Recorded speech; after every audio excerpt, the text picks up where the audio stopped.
July 13, 2024, Butler, Pennsylvania. A political rally, thousands gathered, former President Trump on stage. Suddenly, a gunshot, chaos, screams, people duck for cover. A gunman on a rooftop had fired at Trump, grazing his ear. One person killed, two injured before the shooter was stopped. The nation was stunned, safety shattered in an instant. But amid the panic, one bystander saw the threat before anyone else. He noticed the gunman, shouted a warning, and drew attention to the danger. His quick action may have disrupted the shooter's aim, preventing a tragedy. He wasn't a security agent, just an ordinary person who acted on instinct. For a year, he stayed anonymous, overshadowed by headlines and political fallout. Now, for the first time, he's ready to share what he saw and did that day.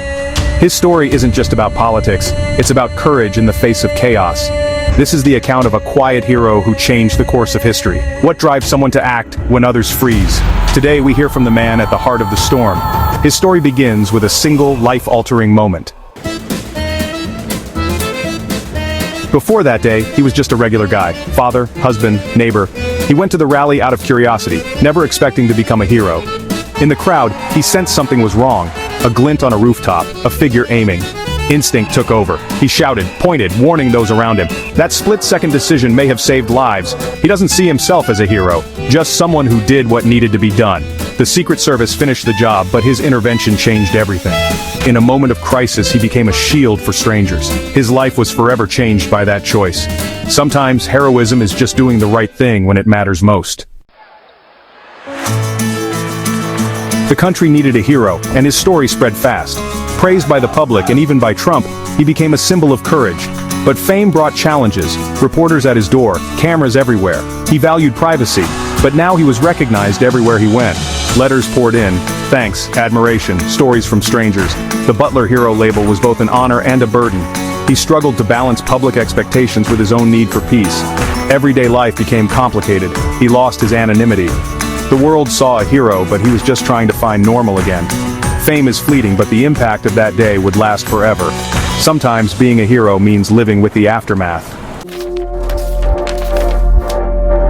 For a year, he stayed silent, turning down interviews and book deals. He needed time to heal and protect his family. But as the anniversary approached, he felt a responsibility to speak. He wanted to set the record straight, tell the story as he lived it, not as others imagined. His message: this isn't about politics, but about humanity and courage. He hopes his story inspires others to act when it counts. By sharing his experience, he seeks healing, for himself and for others. He's not chasing fame, but meaning. Speaking out is his way of reclaiming his story. Sometimes the bravest thing is to share the truth. His story reminds us that ordinary people can do extraordinary things. In a crisis, it's easy to wait for someone else to act, but real change comes from individuals willing to step up. His courage wasn't about glory, it was about duty to others. By speaking now, he challenges us to consider our own choices. What would you do in a moment of crisis? Heroism lives in all of us, waiting for the moment to emerge. This is a call to be braver, more vigilant, and to stand up for what's right.